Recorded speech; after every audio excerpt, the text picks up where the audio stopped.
It's the Farmer to Farmer podcast, episode 73, and this is your host, Chris Blanchard. Allie and Dan Haney own Shenandoah Seasonal, 2.5 acres of vegetables and 400 laying hens in Virginia's Shenandoah Valley. Now in their 5th year of running the farm, Allie and Dan sell their produce through 3 farmers markets and a modest CSA program. Allie and Dan share their story from their work as social workers in Cambodia to their struggles finding suitable land after moving back to Virginia. We dig into their salad production system, how they developed an egg production system that really works, how Dan and Allie have made their investment decisions as the farm's internal economics have evolved, and the consequences of cutting off your dreadlocks. Really enjoyed my conversation with Dan and Allie. I think you're going to get a lot out of it too, so here we go. The Farmer to Farmer podcast is made possible with the generous support of Vermont Compost Company, founded by organic crop growing professionals committed to meeting the need for high quality compost and compost-based living soil mixes for certified organic plant production. VermontCompost.com. The Farmer to Farmer podcast is brought to you by Audible. Discover the world of audiobooks and absorb yourself in the latest in business management texts, farming essays, or, if you've got a lot of tractor work to do, all 3 volumes of The Lord of the Rings. Get a free audiobook download and a 30-day free trial at farmertofarmerpodcast.com/audible. Allie and Dan Haney, welcome to the Farmer to Farmer podcast. Thank you, Chris. Thank you. So glad that you guys join us today. How's the weather out there in Virginia? It is going to approach 90 degrees today, and it's very humid. Lots of sunshine. That's what it's supposed to be in Virginia at this time of year, right? Yeah. I saw on Facebook that you guys are just starting to get into your tomato harvest. I did a field walk earlier this morning, and there are some reds and some sun golds approaching, so we're really excited. Allie, I thought it would be great to start off by having you tell us a little bit about Shenandoah Seasonal, where you guys are located, what you're doing, how much of it you're doing. We're located in the northern Shenandoah Valley, which is in Virginia, and we're about 70 miles east of Washington, D.C. Our farm is 2.5 acres of produce, and we also have a flock of 400 pasture-raised chickens that run on about another half acre of our property. We are in our 5th season, and we operate on leased land and have all 4 years of our operation. 2.5 acres of produce and 400 chickens. How does that compare, like in terms of workload and income? Is that approximately equal, or is that a lot more vegetables than it is chicken? Since you can't really do, chickens and broccoli aren't equivalents. Right. It's varied across our 4 years of operation. Our flock of chickens ranges between 300 and 600. This year we have 400. That gives us about 150 dozen eggs per week. And up until this year, our egg production was about half of our income. It was excellent cash flow for us, as we're both not trained vegetable growers. So as we've gone through the learning curve of growing vegetables, having the chickens and the cash flow from the eggs has really helped get us through that learning curve. We're at the point now, really exciting time for us, where we are seeing systems come into place. We finally have most of the equipment that we need to make our business profitable. And we also have 2 farm hands who are amazing, 2 women who are helping us out. This is really the first time we had some interns last year, but having hourly folks help us out is monumental for us. It gives us the capacity to be creative, to think, to establish better systems instead of just reacting to all the crazy things happening on the farm. Why do you feel like hourly employees help you to not be just reactionary to things on the farm, but actually to do the planning and really make things work, as opposed to having interns? Well, before, when we had interns, we were focusing very heavily on educating and kind of explaining where and how we've arrived to our processes on the farm, which it really was mentally taxing, day in, day out, be that kind of coach and cheerleader all in one, where now when we take the focus of the hourly employees, we aren't necessarily explaining things as if they are going to be owning or managing their own farm one day. So I think we take less time explaining the fundamental nature of what tasks we're doing. We more so we're stating what we're doing and we're delegating things, whereas before we would, as a group kind of setting, we would do the tasks together, and now we're freeing up our time by saying, employee, we need you to go collect the eggs in the morning and put the chicken feed out and rotate the pasture, where we are focusing on other tasks at that time. I remember when on my farm, we went away from having interns and even calling anybody on the farm an intern and an apprentice, and just it clarified the relationship so much, because it was like, I give you money and you do work, and everything else then becomes cream. And we had a lot of cream at my farm, but it really did just it made the relationship so much clearer, and therefore made the work so much clearer.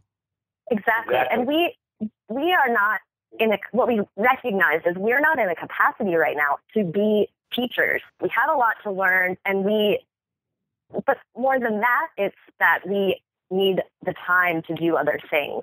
I think Dan would agree that both of us one day would love to have apprentices or interns again and be that in that, in that type of role. But right now, it's just not the sustainable thing for our business when we're in this growing phase and working towards profitability. So you've been in business for 5 years. This is your 5th season on the farm. You're doing 2.5 acres of produce, 400 chickens. You're kind of hitting your stride. Is this a scale that you guys have been at for a while and are expecting to be at for a while? Or is this someplace that's on the road here to something that's bigger? Scaling is something that's really important to us right now, and we're still figuring that out. We've been in flux a bit, bigger and smaller. We started out, Dan, with about 1.5 acres? We started out leasing a property that already had about 1 acre of crops in production, and when we tapped in to that farm, we tried to take on 1 acre, but it turned out to be that we had 1/4 of an acre in production at one time, as a result that there was one person farming it that had no experience with vegetables. So at that time, it was 1/4 of an acre in production at any given time, and we had started with 200 laying hens. Yeah, that's where we started. And then have kind of scaled up since then. So you actually started on a different piece of land than where you are now? Yes, we originally started on a 1 acre plot that was developed by another sustainable vegetable farmer, and we really lucked out. It was a phenomenal opportunity for us, and we quickly jumped into vegetables without a lot of experience. I grew up on a small homestead of a farm where my parents always had some livestock, from cows, pigs, goats, sheep, chickens, to many vegetables for the family. But when jumping into a professional career in growing vegetables, that was a completely different nature, to where none of the tools and the techniques that my parents employed, that they didn't follow suit for starting a career in vegetables. For example, a bushel of green beans does not go very far at a farmer's market. You need a lot of green beans. You need a lot to bring to the table. And when we first started, we were very heavy on the eggs, but not so heavy on the produce, because we simply didn't have the capacity to grow it with one person, and more specifically because we didn't have the experience to bring it to the market. We really didn't have much of anything. We like to say that we have really made something out of nothing. Dan had some training as a livestock apprentice, and my first time even planting a seed was the year before we started our farm. I fell in love with it, which is why we're doing it today. But just to show you, really, we didn't have experience. Wow. I mean, that really is diving right in. For speaking from somebody who spent 10 years, trying to get ready to farm, and of course, still didn't quite feel ready when I actually went out on my own. But that's really a 0 to 60 kind of a progression. 100%. That's what it was. And looking back at it, like, wow, who did we think we were? But that is, I think, a testament to Dan and my personality also, that we take on some pretty serious challenges and really go fast and furious. Yeah, that seems really apparent from what I read about you on your website and on Facebook, that you guys don't shy away from challenges. And it seems like your experience prior to coming to Shenandoah Seasonal was not a traditional path. Not in the least bit. Before we became farmers, we worked in Cambodia. We worked at a small home and learning center for children in Cambodia called Aziza's Place. And there, we spent about 2.5 years total in Cambodia, and our role there intensified over time. And really, as we reflect on our time in Cambodia, what we found is that it really paved the way for everything we're doing today, and was such an important part and foundation of our farm, even though the correlation, you may not see that to begin with, but when you dig a bit deeper, I think that really comes out. So tell me about the work that you guys were doing in Cambodia. I'll speak to that because we were really there because of me. When we graduated from, Dan and I met at James Madison University, which is also here in the Shenandoah Valley in Virginia. We graduated in 2007, and I was going into the Peace Corps. So in January 2008, I was supposed to go down to South America. But we learned about a volunteer opportunity through a family friend at Aziza's Place. And Dan and I just started dating in May 2007 when we graduated. And we got pretty serious that summer, and he decided that he would come with me. I was just going to volunteer in Cambodia for a little while. He ended up meeting me over there, and we started out as volunteers. And Aziza's Place is a home for impoverished children. So they came from a municipal dump site where their families they really lived in shanty houses and would pick through trash for recyclables, sometimes making 25 cents a day. Zero access to health care, basic necessities, food, health care, water, even shelter was really not available to them. So at Aziza's Place, they would live at the center 6 days a week. They would go to public school and then receive supplemental programming and enrichment programs. And our role, I worked at Aziza's Place, and Dan did some other volunteer work while he was there. But I did some teaching and some development work, worked really closely with the kids and their families. And then we had the opportunity to go back to help the current director there just create some more infrastructure, strategic planning. What ended up happening is Dan went back to take on this role, and I was going to meet him there.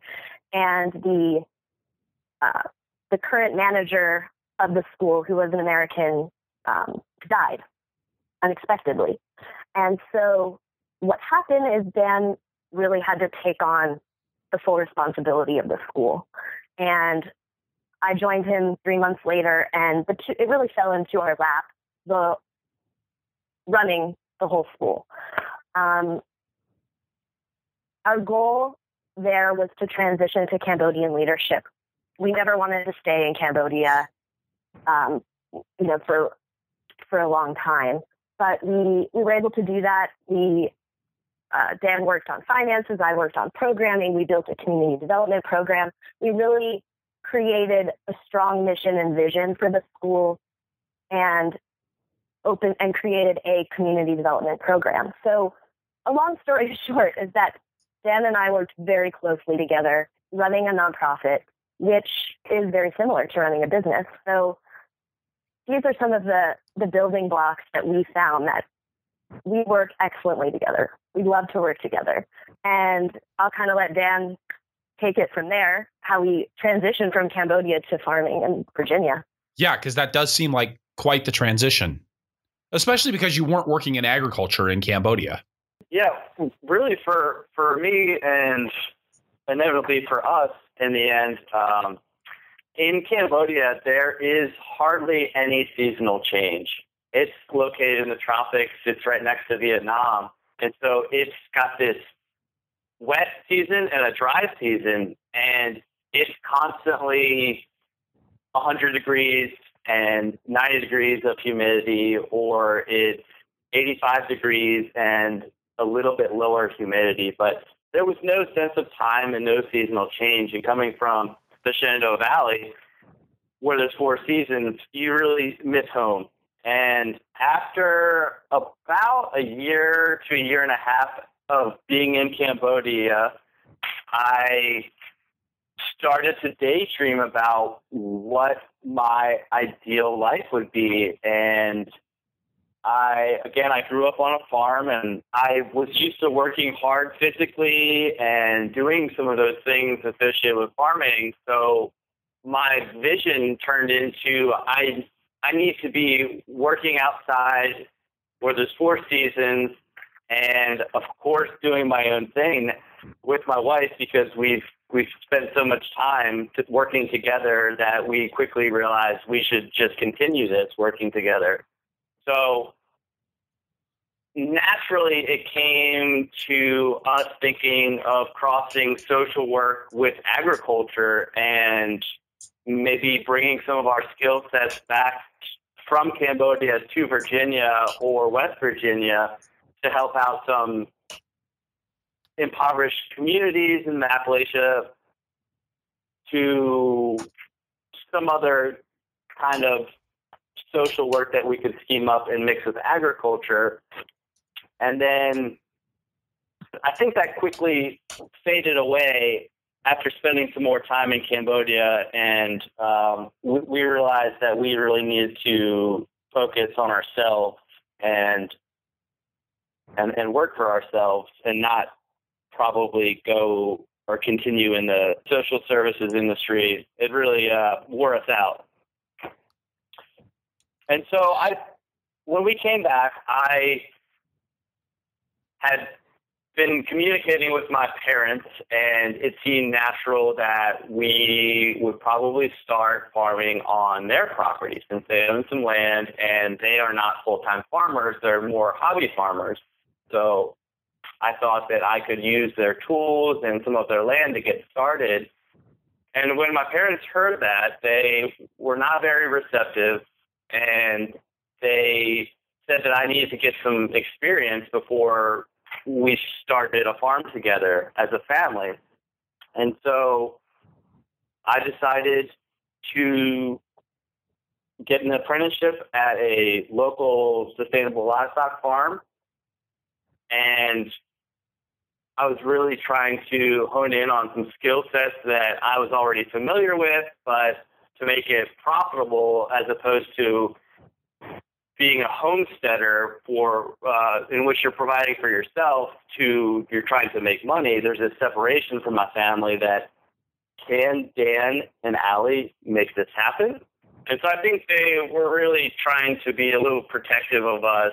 There's a lot of people in our area, in this agricultural community, do not have the most profitable farming techniques. There's a lot of monocropping and cattle and these cultural types of farming that are really, it seems to be for land use and tax deductions in the end. And my parents both understood how everything works, but they weren't really, they didn't understand how big farmers markets in this region were and how much they're growing. And so after about 9 months of going through this apprenticeship, with 3 months remaining, I decided to again approach my parents and start talking about a business plan, in which case they both unanimously said that we cannot start farming on their property with their help, essentially. So it really started with Allie taking out a lease on a piece of land that I had never seen before, and she just kind of went with it. She said, well, we're not going to give up on Dan's dreams, and I'm going to go find a piece of land on Craigslist, and we're going to get started from there. We're not going to have livestock, and we're going to grow vegetables, and we can afford some seeds. I'm struck, Dan, by how much this differs from the really rosy story I think that's oftentimes presented of the prodigal son coming back to the farm and being able to lean on parental support to get something up and going. That must have been not to get too personal, but that must have been really hard.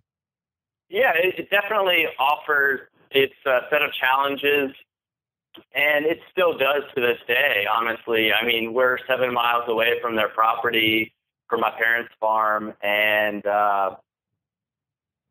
it was something that was shocking at first, and then we quickly realized, well, if they don't want it, then it's not going to work. So we quickly jumped into this one property. We farmed it for a year, and then the landlord had a little bit of an issue with our chickens being on her property. She said that there were insurance issues for the chickens and that we needed to move them. And instead of giving up and selling our chickens, I forced my way onto my family's land.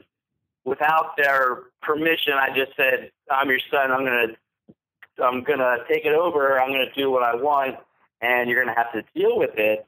And so we slowly incorporated our chickens onto their property, and we were doing this commute. We were farming on 2 separate lands, and trying to reintroduce this presence to my parents to say, we are going to farm whether you want us to or not. And it really was still met by some resistance when we started farming there, just having the chickens. And then we decided, since we're there, we're going to put some crops in the ground, whether they like it or not. We're over there for half the day. We're on the other farm for half the day. It seems to make sense. And then after finishing that season, that second season, or is it third, they all kind of blend together, we decided that maybe it was not the best thing that we're farming on my parents' land. But I do know that we kept trying. We really wanted this to work. Dan loves the farm he grew up on. It just didn't. And so we had to move forward. So we're always keeping our ear to the ground, trying to find people who want farmers, sustainable farmers, organic farmers, young farmers, small farmers on their property. There's so much land and there's people that want to utilize it, but finding these partnerships is really difficult. A lot of times it's, okay, yeah, you can farm on my property, but you have to mow all my grass and do all these things and take care of the property. And as you know, Chris, it's just not possible to take care of someone else's property and have a profitable farm. And especially to take care of somebody else's property the way that somebody else probably wants it taken care of. Exactly. I mean, when you're in business for yourself, sometimes the lawn doesn't get mowed. That was one of our challenges. So we met with a lot of people, and we ended up stumbling on the place where we live currently. The property is 76 acres, and it's in a trust. And we knew the current or the tenant who had lived here for 6 years. I ended up just seeing him in downtown Winchester at a restaurant, and I was like, oh, how's it going at Crosstone? Crosstone is what this farm is called, or this property is called. And he's like, well, I'm moving in October. And I'm like, well, that's interesting, because every time you drive by, Dan says, wow, that would be a really great place to farm. He gave me the phone number of the landlord, and I spoke with them, and they were really receptive to having us lease 3 acres or so. And so we packed up the chickens yet again and our farm and moved about 3 miles down the road to where we are now. Well-traveled chickens. I mean, so our chicken hutch is quite a sight to see. I hope. I think I have pictures on my Instagram or Facebook or our website, but it is a, oh my gosh, Dan, what is it? What we have for our mobile chicken hutch is it's a tractor trailer body. Yes. On top of a hay wagon frame. And so it's a very slow moving vehicle going down the road, and sometimes we're pulling it with a tractor and it's going that slow, and it'll get a flat tire because it weighs so much, and it's just really suited for a hay wagon. And so I wouldn't recommend traveling, state to state, but for going 3 to 20 miles, it seems to be okay on back roads. But it definitely is a challenge to travel down the road with that thing. But on the farm, it's very functional, and it holds a lot of chickens. It does. This represents one of the things that I think is a huge takeaway from our experience in Cambodia, which is being resourceful. In Cambodia, they recycle everything. You don't throw away a coffee pot. You fix it. You don't, you really repurpose everything. And that has been so great for our farm in taking a look at a pile of scraps or whatever and figuring out what we can create or make out of it. I mean, you should see our pack station right now. It's tarps, but it works great.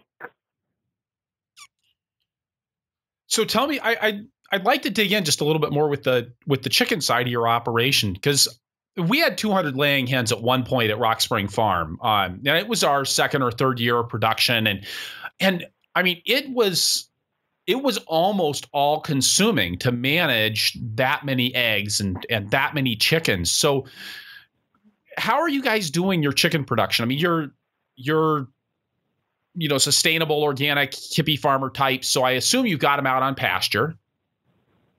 Of course. Yep. And you've got this wagon monstrosity that you're moving around. How does that whole system fit together? Well, the system for us is that we pasture raise our chickens.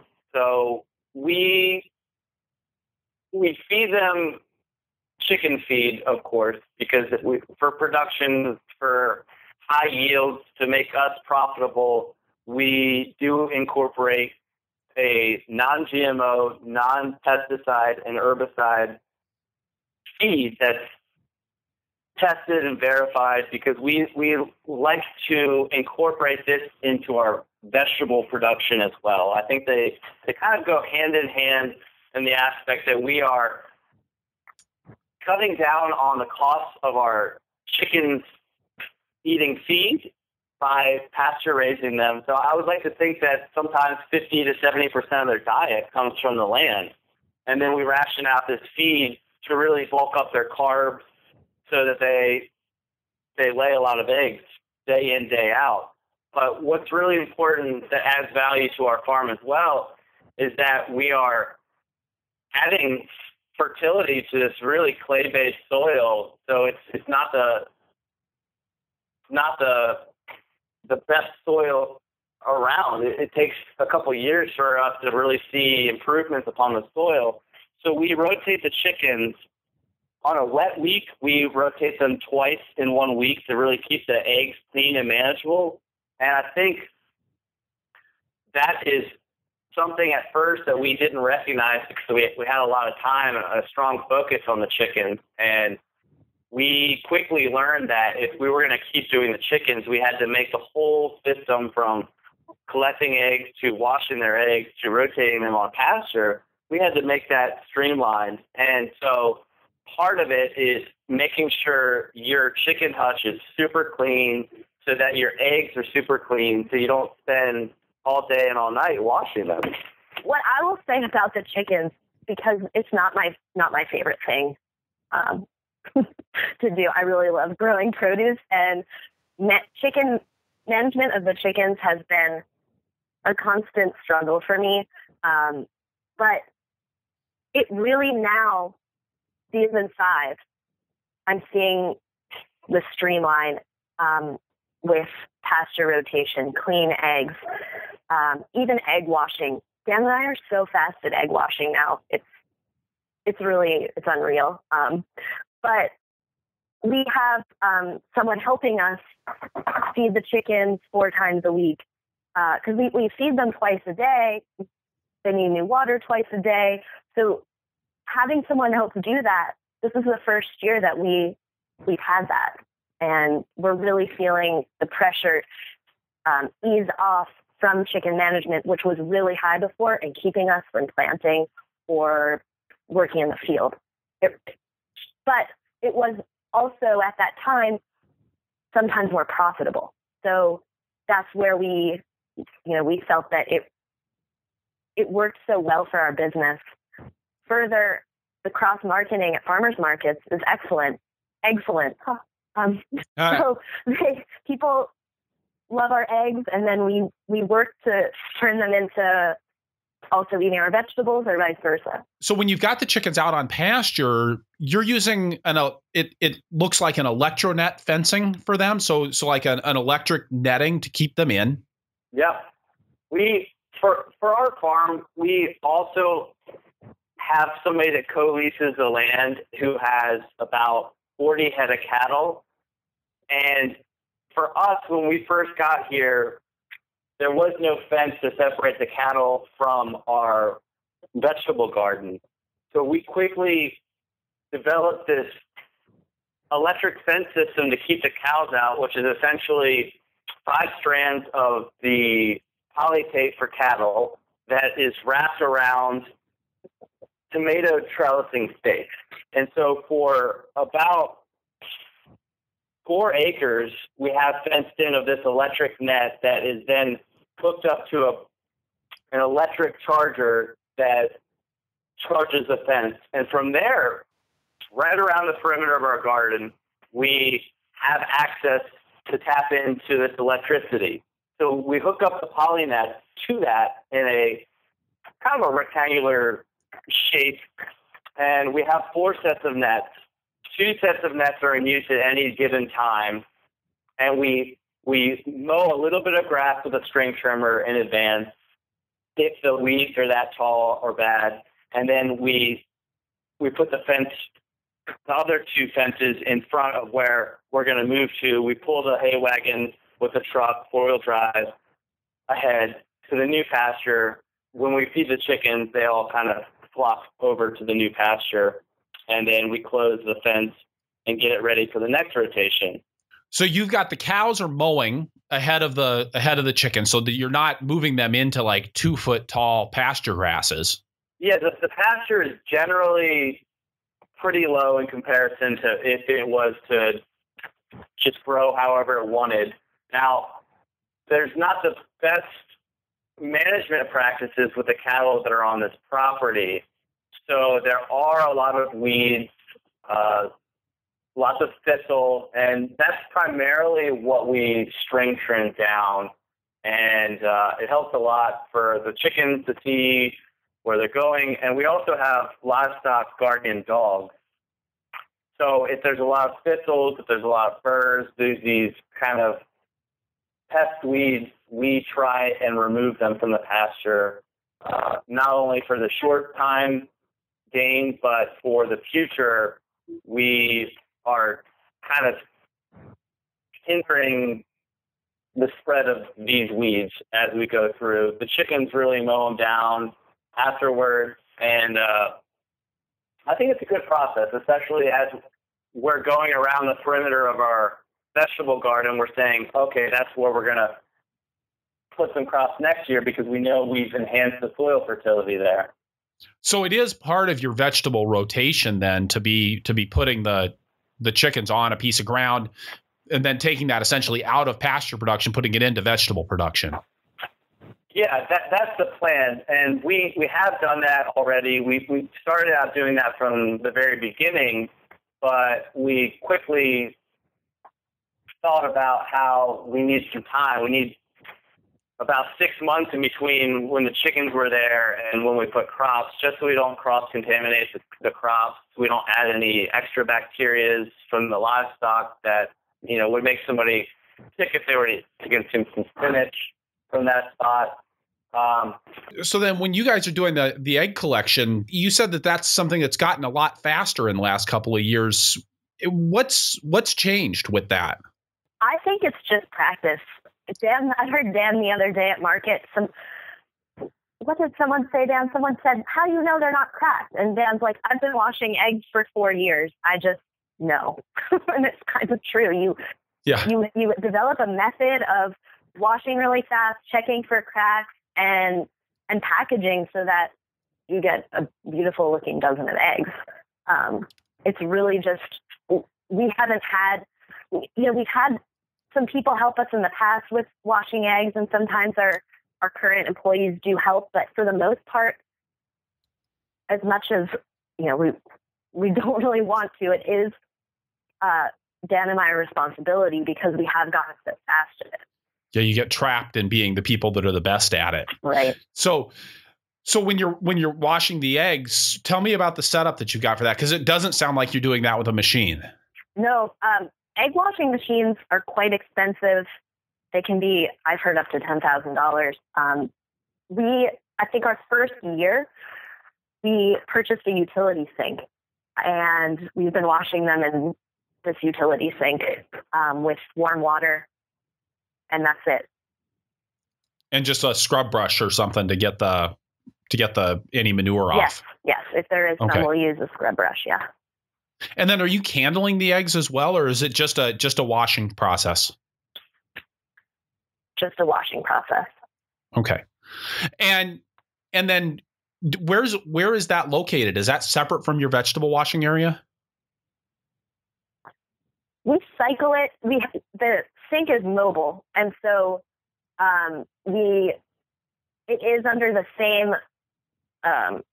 It is under our packing station, but we move it in and out depending on what's going on there.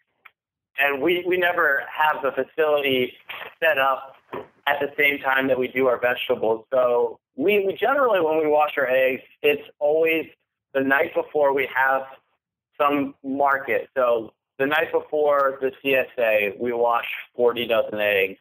Or the night before market, we wash 100 dozen eggs.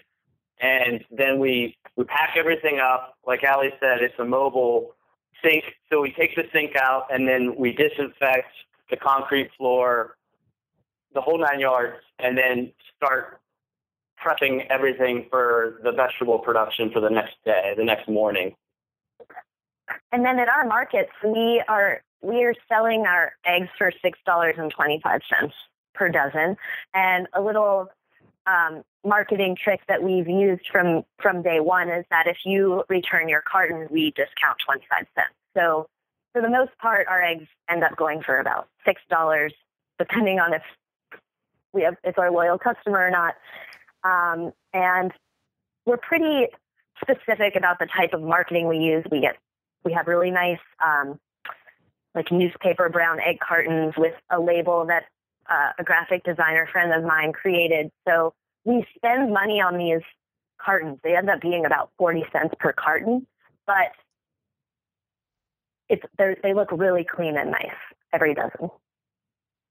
Well, and I think it reinforces that brand too. When people take it home from market, I was always surprised how few people knew that they were buying produce from us. You know, it was like they get it home and they come back again, and they like weren't making those connections. And I think that having that good labeling really helps when somebody takes it out of the fridge and they go, oh yeah, Shenandoah Seasonal. I remember those guys. They're on the corner of the third aisle at Farmers Market. Exactly. You know, that's where I want to go. Or they'll say, they just call it Shenandoah. Are you Shenandoah? So the funniest thing is the time Dan, he had dreadlocks, I think 2 last season, and a huge beard, and he cut his hair off, and everyone's like, you know, where's the guy that's always here? It's like, oh, it's me. And they're like, no, really, where is he? This is why I recommend a hat for the defining feature, because it's, you know, it's a little easier to put back on than the dreadlocks. It's so funny. So the eggs and the vegetables, and you're marketing those through a CSA and at farmers markets. How many markets a week are you doing? Well, we do 3 farmers markets that are located right around the DC area.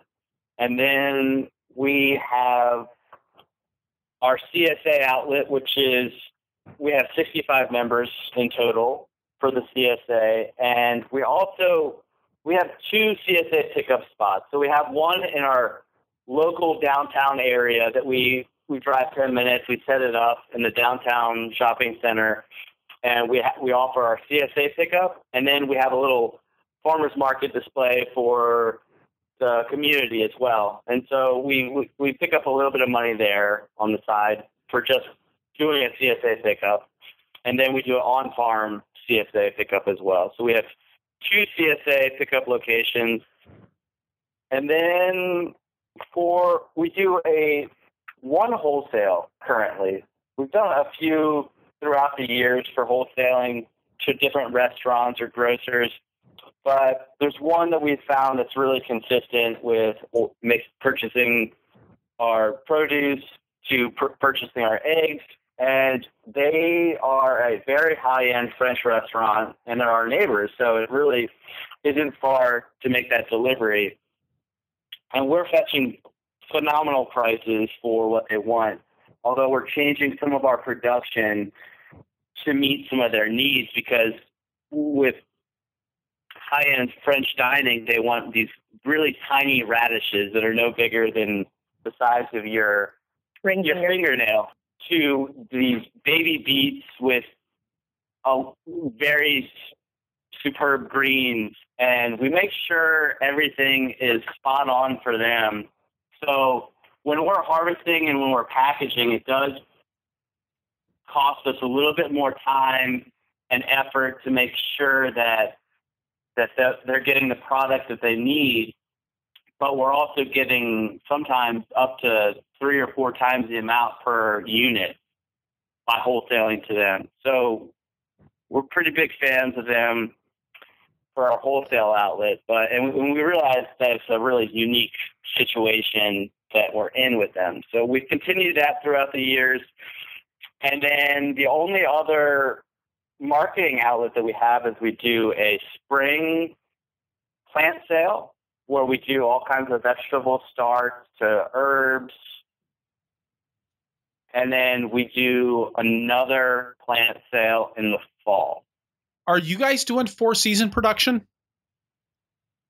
We are. We did take one winter off when we were moving to this current property, but so we started in 2012, and it was the next winter where I started reading Elliot Coleman. It's a New Organic Gardener book, and he has a winter farming book. And it was interesting how Dan started talking about high tunnel and season extension and 4-season growing just as I was reading that. And we both came together and said, yeah, we have to do this. We can do it.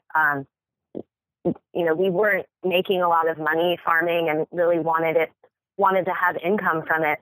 And also get edge into markets. We knew that would definitely give us a leg up in getting into some better farmers markets as well. So we purchased a 15 by 96 high tunnel, and we had a really successful first growing season in there. We were able to go to market every week, right, Dan? And I think we also had some stew hens that first season. Yeah, we surprisingly lucked out that season. And then eggs as well in the wintertime, right? That specific winter that we introduced the first high tunnel, we had eggs for the very beginning of the winter, and then our chickens really dropped off because they were, at that point, 2.5 years of age. And so to get some of our money back out of that investment, we turned the chickens, the laying hens, into stew hens, and found that there is a great market for stew hens at the market since nobody else was doing that at the time. So we had our vegetables in production, we had the eggs to start with, and then we had the stew hens. And we just, like the nature of our farm has been, we were making something out of nothing. And it really got us through that winter. And then we lost the processor. It changed hands. So the next season, we weren't able to do that. And what we ended up deciding is that we needed a break in the winter. And the past 2 seasons, we have sold our chickens to basically the homesteaders. We put them on Craigslist. People will come and buy 25 or 10 at a time. So that I think last winter, from December until March, we did not have chickens. And then we purchased in a new flock just to give ourselves a bit of a break. Do you guys buy your chickens in as day-old chicks, or are you buying ready-to-lay pullets? Ready-to-lay pullets. Is that just something you're getting from a local neighboring farm, or is there more of a regional resource to get those? I know you don't get them through the mail like you do the baby chicks. The farmer that I apprenticed under, we use the same breeder that he gets his chickens from, his pullets, and it's a hatchery in West Virginia, and he's got a really large operation, but it's this kind of old school farmer that doesn't have a website. His business isn't in the yellow pages. You have to somehow get his phone number from somebody you know to order these chickens, and you order them 6 months in advance, and he schedules a date, and 2 weeks before he comes, he gives you a phone call and says, I'm gonna verify that I'm dropping off 400 chickens in 2 weeks. And we have come across many people who want to get a hold of somebody that produces these pullets because it's something in this area that other farmers don't really raise chickens for other farmers. And so I think his hatchery is pretty unusual for that. That's an incredible resource to have for your business, to be able to get those ready to lay pullets. Because I mean, raising those chicks from day olds, if that's a lot of work and completely separate set of equipment and processes that you need to make that happen. Exactly. We realized that was just not in our capacity with just 2 of us to purchase that equipment, and then the feed cost. This just makes way more sense for our business model. So now it's time for us to take a break, get a word from our sponsors, and then we'll be right back with Allie and Dan Haney from Shenandoah Seasonal. The Farmer to Farmer podcast is made possible with the generous support of Vermont Compost Company, makers of Fort V and Fort Light potting mixes. Vermont Compost potting soils are a really special product. I used Vermont Compost Fort V as a blocking mix and potting soil for over 12 years on my farm, and we grew great transplants with it. And I mean really great transplants, year after year. At a time in the organic movement when we're seeing more and more companies jumping on the bandwagon, Vermont Compost is a reminder of the art and the craft of making potting soil. They mix an incredible diversity of ingredients into the compost that forms the basis of their potting soil, incorporating many kinds of manures along with plant materials and food waste to foster structure and aeration in the compost. I love that their Fort V mix even has chips of ocean blue granite in it and kelp for a little smell of the ocean. One thing I've always appreciated about Vermont Compost is their ability to put out a consistent product year after year. And in something that's subject to as many variables as market farming, it's nice to have something that you can count on. VermontCompost.com. The Farmer to Farmer podcast is sponsored by Audible, where you can get a free audiobook download when you sign up for a free 30-day trial at farmertofarmerpodcast.com/audible. If you're listening here, you already understand the power of the spoken word and how fantastic it is to be able to learn and listen to stories while you're getting something else done. It's a way of learning that no other medium offers. And it's so easy to tap into spoken word audio now that you probably carry an iDevice or an Android with you just about everywhere you go.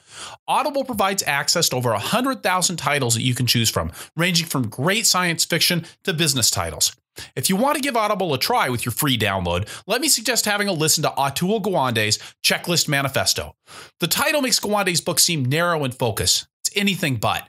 Gawande examines skyscraper construction, aircraft operation, and the operating room and shows how people have applied checklists, brief, written guides that walk them through the key steps in a complex procedure to reduce errors and create more consistent results with less effort and frustration.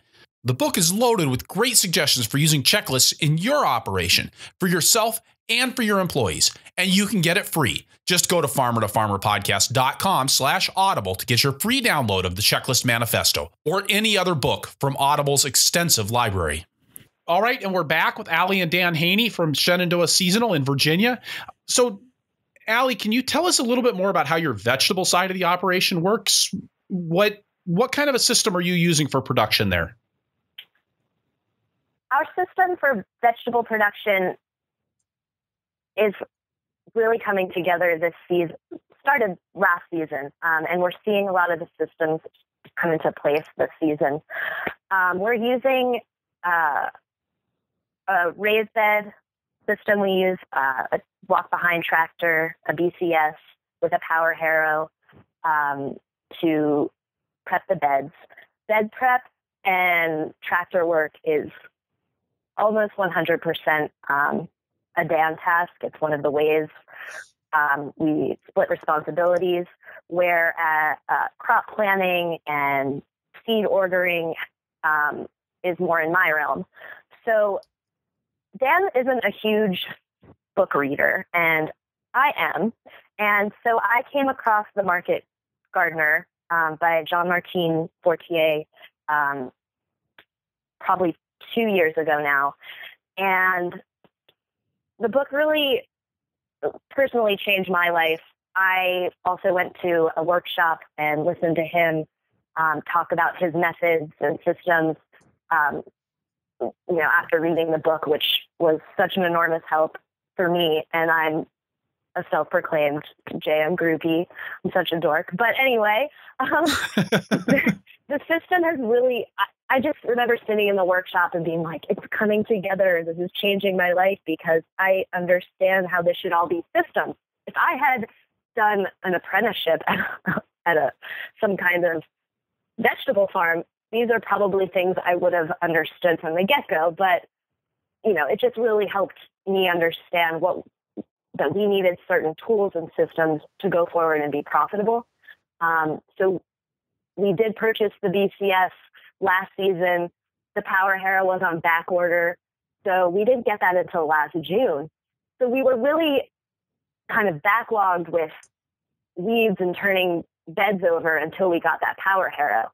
And then last fall, we really saw, it was the end of the season. It was November. We were making $2,000 per market just on greens,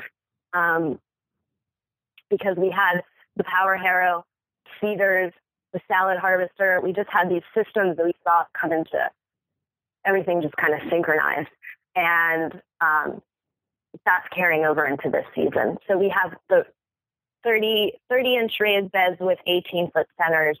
And we're, for the most part, getting into some standard crop rotation. But we've also found that around this time of the season, things start going a little crazy, and so we improvise. So you're doing what I like to call farming JMF style when you're on land that's already in production. How are you bringing land into production? Because you said that you're rotating ground that's been in cows and chickens and pasture and thistles, breaking some sod and bringing that into your vegetable rotation. What's your process for that? Well, when we're breaking ground, we first try to do it early in the spring or really late in the winter when there isn't a lot of weed pressure, the grass is really low, it's mowed down, and it hasn't really grown too much because the angle of the sun is low. And if you do that in time, you don't have to take a tractor and cut the grass in advance. You just tap in with a rotary plow on the back of the BCS, and it really does a great job of breaking up the soil. It's got different settings for, you can get about 8 to 12 inches deep in the soil, or you can make it a little bit shallower if you're not going to put root crops there. So we take the rotary plow through, and we initially till up about half an acre at a time. It takes, with the rotary plow, it's pretty slow. You're going about 1.5 miles per hour. So compared to a traditional 3-bottom plow, you're taking a long time to really work up the soil, but you don't have to go back and take the discer to it, or these things that require you going over 3 times with the tractor. The rotary plow pretty much pulverizes everything in one go round if you do it late winter, early spring. Now, if you're in the middle of the summer, you decide, hey, I need an extra plot right here, and the grass is 2 feet tall, that's a different story. You do want to go in. Sometimes I'll take a string trimmer or a push mower and cut the grass down, or sometimes I'll leave the sod if I'm in a hurry. And we do have a regular tractor with a 6-foot tiller on the back, and if I want to go through and really break down that sod, then I'll take that through.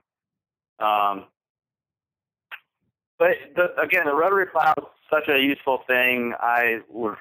The day we got that, it really brought tears to my eyes. It was amazing, especially coming from doing most everything for the first 2 to 3 years with just a shovel. We were just making raised beds every single day. It seemed it was just a very daunting task to try and produce an acre of vegetables with just prepping all of the land with a shovel or broad fork. It was pretty terrible.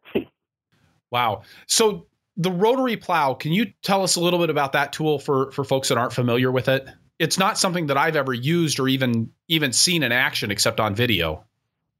So the rotary plow, the way that it works is that it's got these 4 blades on that are kind of at an angle, and it takes the soil and it kind of throws it to the side.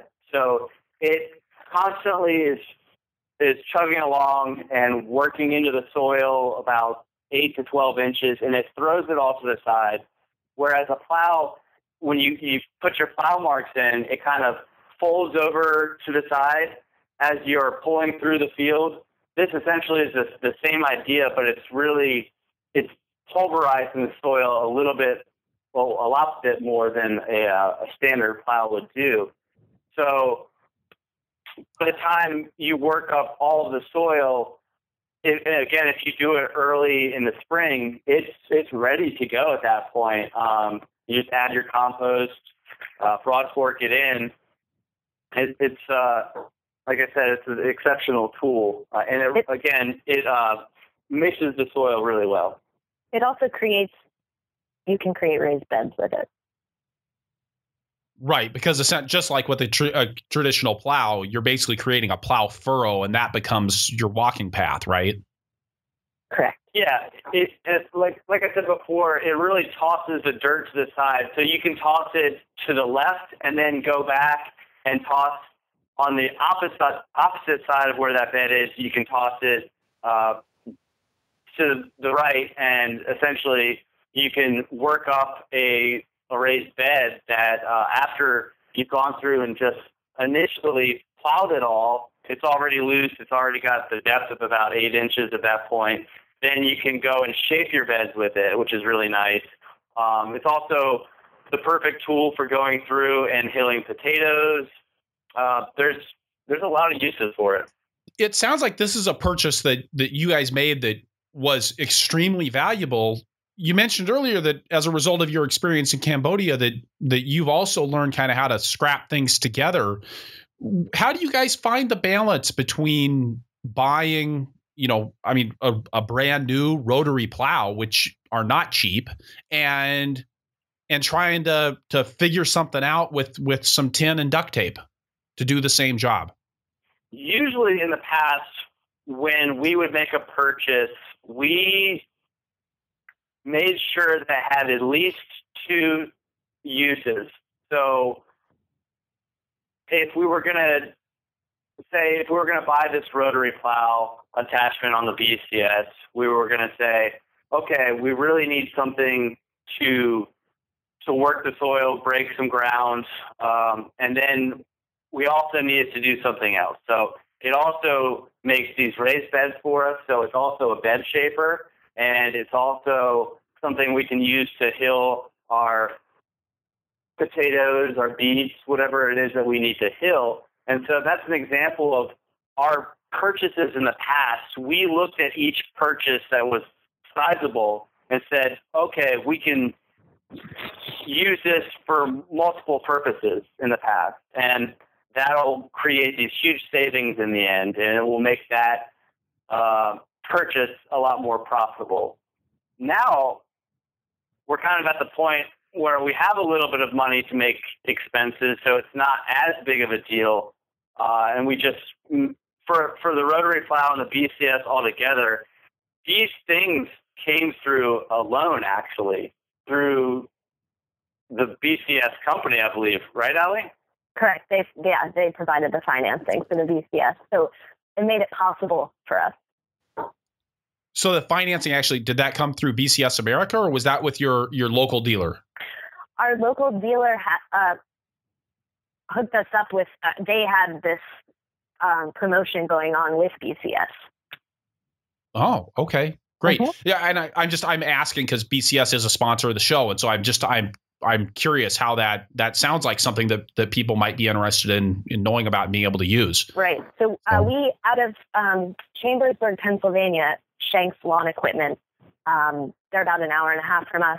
They were really great to work with. And I just called them, and they told me about the various financing that they had for it. So that was huge for us to be able to qualify and have the BCS now. And you guys didn't feel shy about taking on the debt to make that work? I wouldn't say that. Well, it was definitely it's scary because I came on the farm full time in 2014. So prior to that, I had either a full-time job or a part-time job. So 2 years ago is when we made the leap for both Dan and I to be on the farm full time. So it was difficult to take on some debt, but we also felt like we had to make our business grow. So tell me a little bit about making that leap, and I suppose at the same time maybe getting into a little bit of the finances, because I mean, stopping that off-farm stream of income is a pretty big deal. Yes.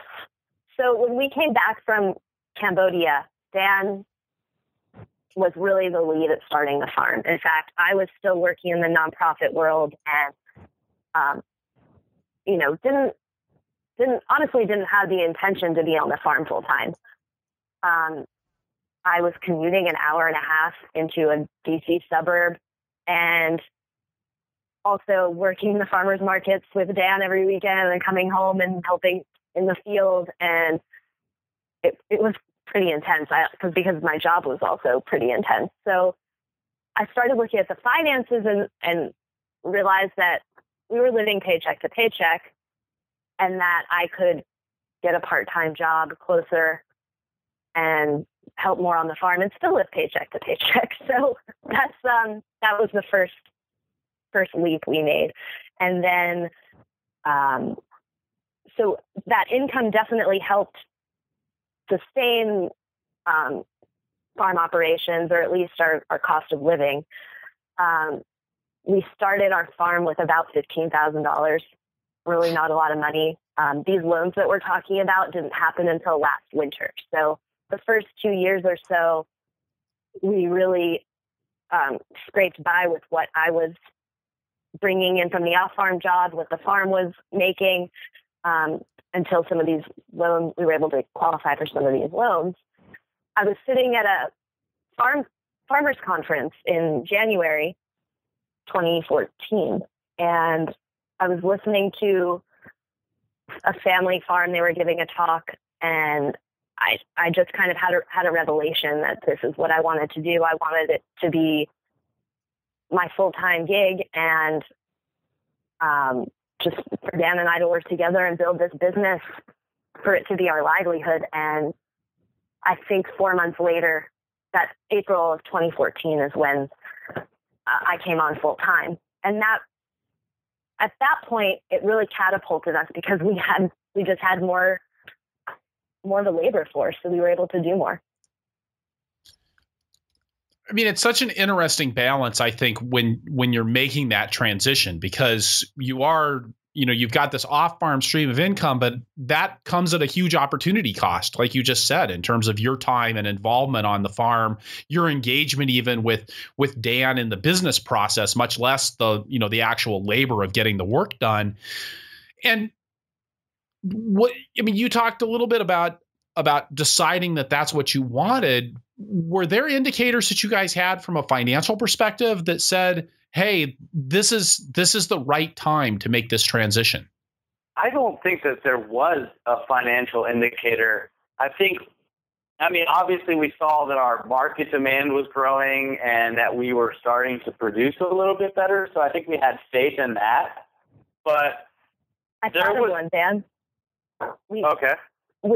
We were accepted into the Leesburg Farmers Market that season. Oh. And this is in Loudoun County, and Loudoun County is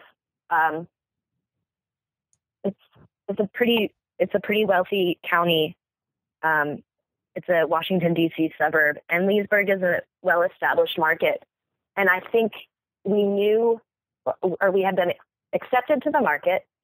And we knew that in order to produce for that market, we needed me on board. So that gave us some hope that we would be able to make it work financially. But that's the only real indicator. I mean, we had seen progress. We had doubled our gross income every year for the first 2 years. So that was it was nice to see that. We felt like we were getting better. We were very optimistic and hopeful also, which I guess goes a long way for us. Yeah. Well, well, and I think right there, I think you actually just nailed it. I mean, you guys, it sounds like, if I was looking from the outside, that you'd kind of proven your ability to produce. And then you knew that if you could get into a high dollar, high volume market, that you had the production ability to make it all, to start actually taking advantage of that. But it was going to require more of you. Exactly. Okay. And how much money are you guys making on the farm? What do your gross sales look like? Last year, we grossed $70,000. And what are you on track for this year? You mentioned that the farm is continuing to grow very rapidly. This year, we are on track to gross $100,000. Although the number flashing in my head is 125,000. So that's my goal. That. Yeah, that's what right. I kind of just picture that in my head every day, and I do, based on what we've done so far. That's looking really great. We're averaging so far this season $2,000 to $2,200 per week. And again, it sounds like room to continue to grow the operation, which is a really, I think, a wonderful thing to have. Absolutely. We've increased we have 3 high tunnels, 15 by 96. One is a greenhouse with a propane heater. And then we actually also have we received an NRCS grant, high tunnel grant, which we put up last October, and unfortunately it collapsed in a blizzard in February. So that's certainly a sad loss, but we do want to continue with our winter production and become stronger with that. I'm curious with the loss of the high tunnel, and I think high tunnels it's almost easier to do high tunnels in Minnesota than it is to do high tunnels in a place like Virginia, because in Minnesota we plan on getting walloped with snow. Right. And I think in Virginia, I mean, you get these weird freak heavy snowstorms that come in that aren't necessarily what you're thinking about on a day-to-day basis in the wintertime. When you lose a tunnel under the NRCS program, what are the consequences of that? Fortunately for us, there was no financial consequence. In terms of we didn't have to pay back for it. It's a huge loss for our business and our time setting that thing up. It's so sad that happened. We're hoping to be able to use some of the materials, especially the ground posts are salvageable, and the hip boards, the side curtains, and probably the plastic. But the actual arches, there was no way they could have sustained. We had over 3 feet of snow. And so, like you said, we're in this interesting zone where, we haven't had snow like that in, 10 years? So it just, our lesson from that, our very, very hard lesson from that, is that the current high tunnels we have now, they're just the one hoop, about 7 feet tall. These are really the best things for us. They're mobile, they're easy to move, and they can sustain the snow loads if it happens again. On that, I'd like to turn to our lightning round. Cool. So, all right. So, Allie, what's your favorite tool on the farm?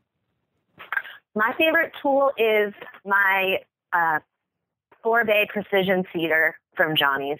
It's been life-changing for me.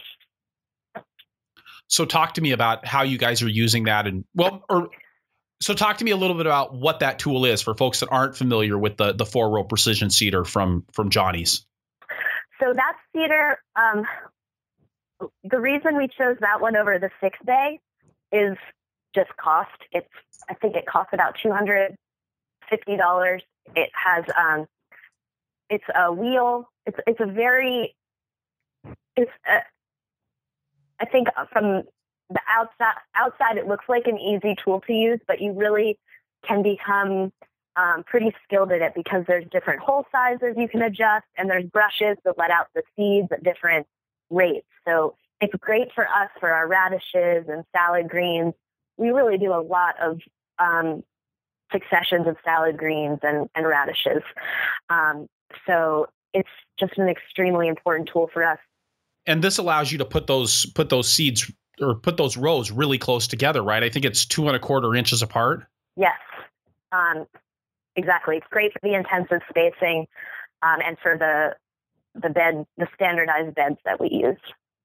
Yeah, I know that when we use that 4-row seeder and the 6-row seeder as well, I think they're both the same. But anytime really that you're doing those solid seeded beds, weed control just becomes such an issue, because it's not like you can get in there with a wheel hoe and do anything about it once you've got a weed problem in there.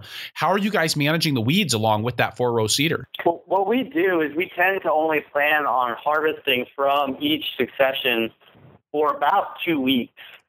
And historically, with that in mind, we would really get around any of the weed pressure, because it seemed like the first 2 weeks, the salad seeds, they germinate very quickly, and then they shade out the weeds or prevent them from growing up. And then about after 2 weeks, so when you're about to go to your third harvest, you might have to go and harvest by hand at that point.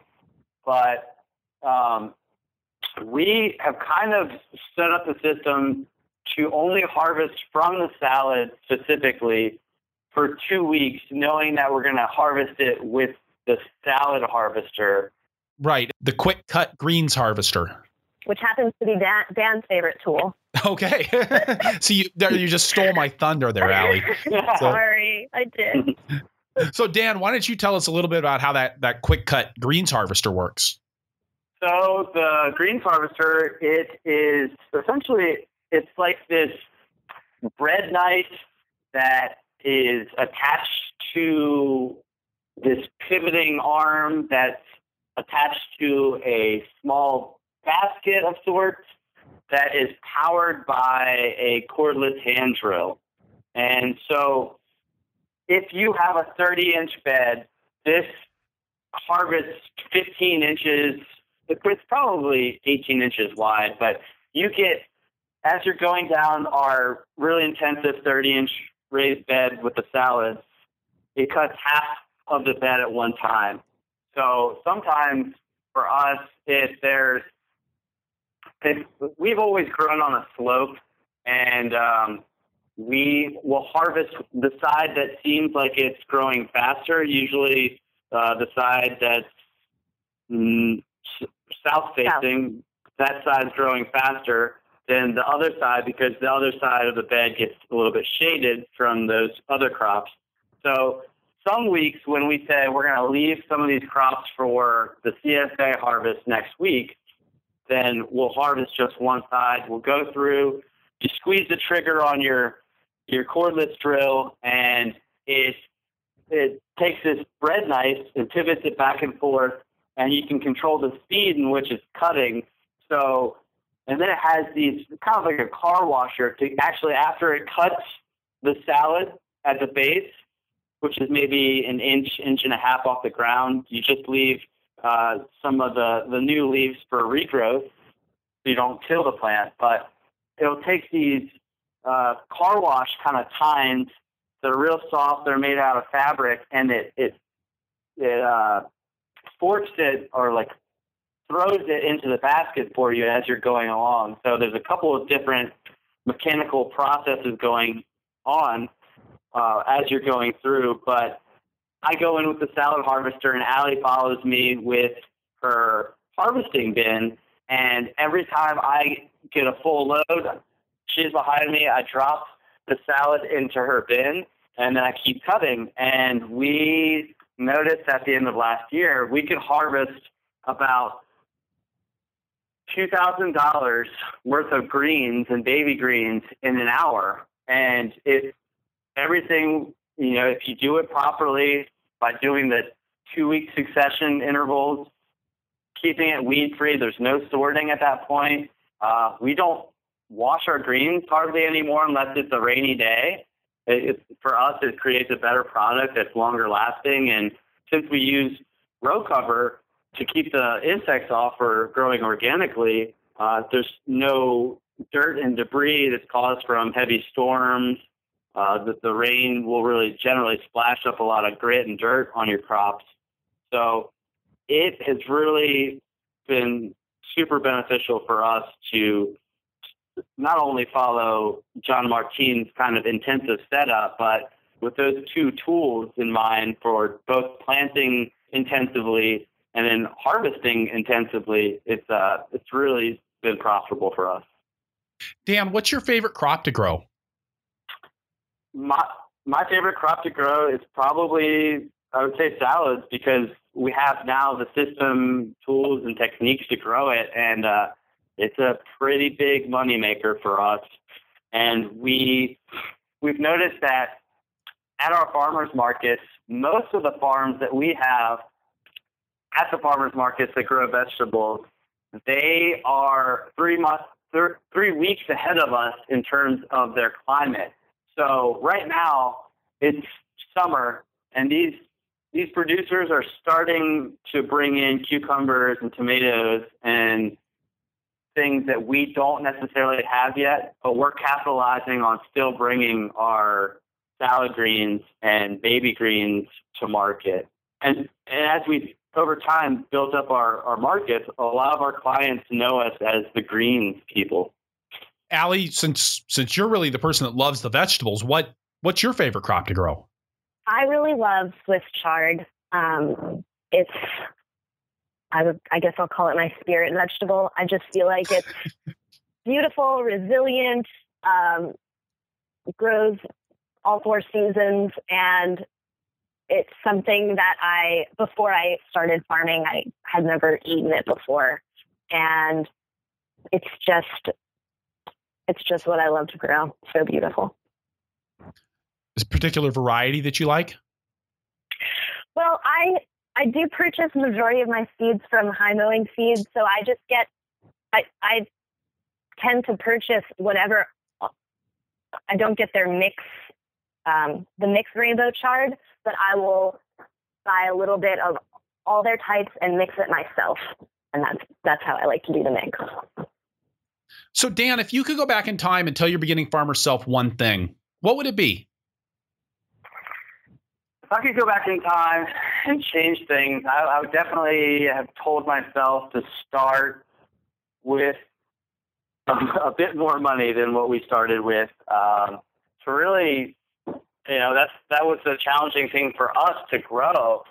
We would have to take all of our profits and reinvest it. And for the first 4 years, I never had money to buy clothes or go to the dentist, things like that. And it was really not only risky, but it was hard for us to focus on ourselves, and everything was going towards the business. And I feel like if we started with a little bit more saved money, or if we had garnered the interest for some investors on our farm, it would have been a lot smoother sailing starting our business. And Allie, how about you? If you could go back in time and let your beginning farmer self know one thing, what would it be? Well, I definitely agree with Dan, but I would have spent time on some other farms, and the farming community is such an open community, and that I think I would have learned a lot just from a couple conversations, or even working on a farm at least for a season, as opposed to just going out and doing it. That would be it. Dan, Allie, thank you so much for being part of the Farmer to Farmer podcast today. Thank you so much, Chris. Thanks, Chris. All right, so wrapping things up here, I'll say again that this is episode 73 of the Farmer to Farmer podcast, and you can find the notes for the show at farmertofarmerpodcast.com by looking on the episodes page or just searching for Haney. That's Haney. I love talking to Allie and Dan. Their grit and determination and continuing evolution as farmers is inspiring to me, and I think it's typical of our local and organic farming movement. I love being able to bring you these stories from beginning farmers like Allie and Dan, from experienced farmers like Janet Charnecki, small farmers like Jen Campbell, and large farmers like Nate Parks. And I've heard again and again that you want me to keep it coming. Please keep your ears on this space, because we're getting ready to share some ways that you can help me keep the Zerks of the Farmer to Farmer podcast well greased. In the meantime, if you enjoy the podcast, I'll bet you'll like being on my email list, Flying Rutabaga, and you can check that out at farmertofarmerpodcast.com or purplepitchfork.com. Also, please head on over to iTunes, leave us a review if you enjoy the show, or talk to us in the show notes, or tell your friends on Facebook. Your reviews and referrals are the bread and butter of our ability to reach out to sponsors to help make this show work. Finally, thank you so much to everybody who's taken time to submit a guest suggestion. Many of these episodes come directly from your recommendations on the suggestions form on farmertofarmerpodcast.com. Thank you for listening. Be safe out there and keep the tractor running.